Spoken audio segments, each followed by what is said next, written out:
السلام علیکم عقیل صاحب، کیسے ہیں؟ ٹھیک وعلیکم ٹھاک ہے؟ السلام ورحمۃ اللہ الحمدللہ وبرکاتہ۔ ہم لوگ یہ ٹھیک ٹھاک ہے، وہاں بھی بچے سب ٹھیک ہے؟ اچھا عقیل صاحب، الحمدللہ۔ یہ پوچھ رہی تھی میں، جیسا ہم طواف کرتے ہیں نا، جیسا ایک فیملی کا نام لکھ سکتے ہیں، جیسا بہن ہے، بہن کے پورے بچوں کو پہنچے اس کا ثواب، یا ایک کا نام لینا ضروری ہے؟ اور دوسرے 10 سال 4 سال 5 سال کے بچوں کا بھی کرنا ہے یا نہیں؟ ذرا سا طواف صحیح مجھے بتا دیجیے گا۔ اوکے، بہن اصل میں ہندوستان پاکستان سے جو لوگ آتے ہیں نا، حج اور عمرے کے مسائل میں بعض اوقات لوگ عبادات میں زیادہ اجر حاصل کرنے کے لیے کچھ ایسے طریقے اختیار کر لیتے ہیں خود بخود، جن کے بارے میں وہ یہ سمجھتے ہیں کہ شاید یہ بھی جائز ہوں۔ انہی سوالات میں سے ایک یہ سوال ہے کہ کیا انسان نفلی طور پر کسی دوسرے شخص کی طرف سے طواف ادا کر سکتا ہے، اپنی کسی رشتہ دار کا یا پھر بچوں کی طرف سے؟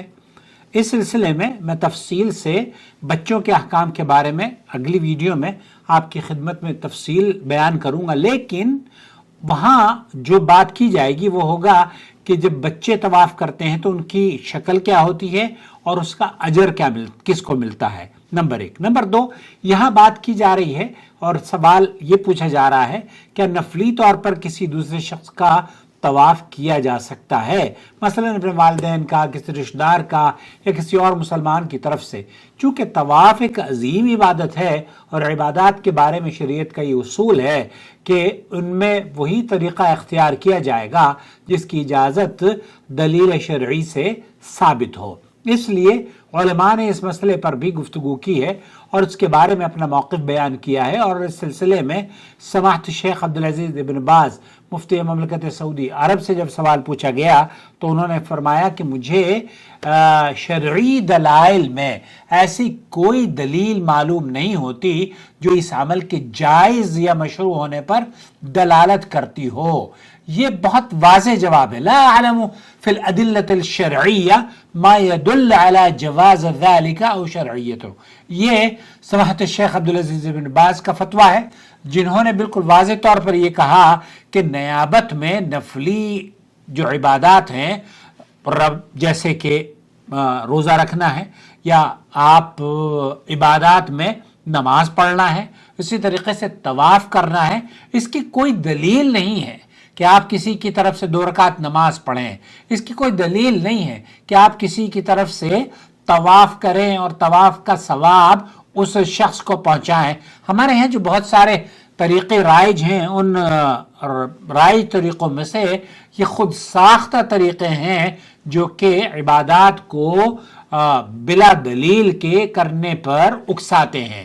یہ بات بھی معلوم ہونی چاہیے کہ عبادات توقیفی ہیں، سماحت شیخ نے فرمایا، اور عبادات میں وہی طریقہ جائز ہوتا ہے جس پر شریعت کی دلیل موجود ہو۔ اس لیے شیخ ابن باز یہ کہتے ہیں کہ میں تحقیق کرنے کے بعد اس نتیجے پر پہنچا ہوں کہ نیابت اس نفلی طواف میں کسی کی نہیں کر سکتے، آپ زندہ کے لیے آپ طواف کر ہی نہیں سکتے، اس کی کوئی دلیل نہیں ہے۔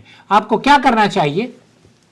جب آپ طواف کر رہے ہیں اس میں آپ اپنے بچوں کو، بوڑھوں کو، زندوں کو، مردہ کو، خواتین کو اور بچیوں کو، سب کو دعاؤں میں یاد کر سکتے ہیں۔ اے اللہ میرے بچے کی عمر دراز فرما، اے اللہ اس کے ایجوکیشن میں اسے نیک اور صالح بنا، اسے تعلیمی مراحل میں کامیابیاں عطا فرما، ان کی عزت اور آبروؤں کی حفاظت فرما، بے روزگاروں کو روزگار عطا فرما، جو مر چکے ہیں اللہ ان کی قبروں کو جنت کا باغ بنا دے، جو شادی شدہ نہیں ہیں اللہ ان کی شادیاں کروا دے، جو لوگ اپنے والدین کے ساتھ زندہ اپنے والدین کو دیکھ رہے ہیں اے اللہ انہیں خدمت کرنے کی اپنے والدین کی توفیق عطا فرما دے۔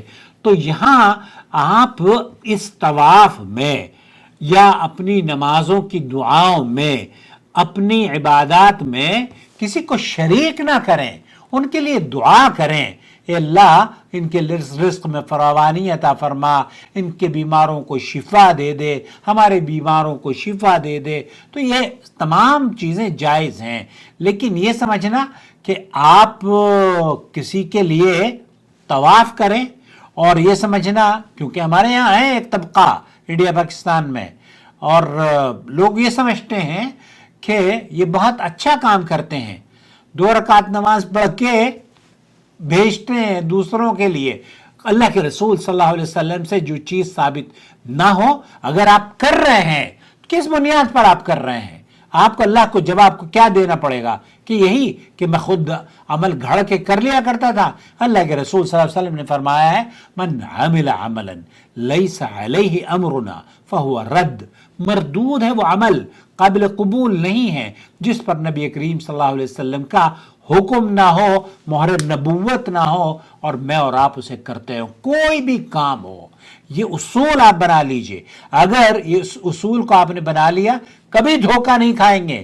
یاد رکھیے، وہ عمل جو نبی کریم صلی اللہ علیہ وسلم، سلف صالحین، صحابہ نے کیا، وہ کر لیجئے، لیکن اگر وہاں اس عمل کی نظیر نہیں ملتی، تب آپ کا اللہ ہی مالک ہے۔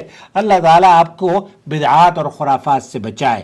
چینل کی نشریات کا واحد، ہم صرف اور صرف آپ کو قرآن و سنت کی اتباع کی دعوت دیتے ہیں، اور اس اتباع کو اپنے لیے بھی اور آپ کے لیے بھی نجات کا سبب سمجھتے ہیں۔ کیوں؟ کیونکہ اللہ تعالیٰ نے اسی دین کو نازل کیا ہے کہ ہمیں قرآن اور حدیث ہی پر عمل کرنا ہے۔ قیل و قال، بزرگوں کے اقوال اچھے اور برے سب کچھ ہو سکتے ہیں، لیکن دین کے نام پر ہم جو تسلیم کریں گے وہ قال اللہ وقال الرسول علیہ الصلاۃ والسلام، وما علینا الا البلاغ المبین۔ والسلام علیکم ورحمۃ اللہ وبرکاتہ۔ آپ کا بھائی محمد عاقل، جدہ سے۔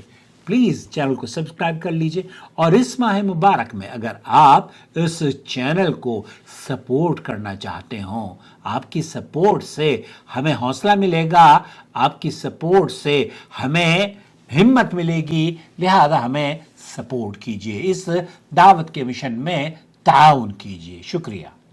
اللہ ولی الذین آمنوا یخرجهم من الظلمات الى النور والذین کفروا اولیاؤهم الطاغوت یخرجونهم من النور الى الظلمات اولئک اصحاب النار هم فيها خالدون۔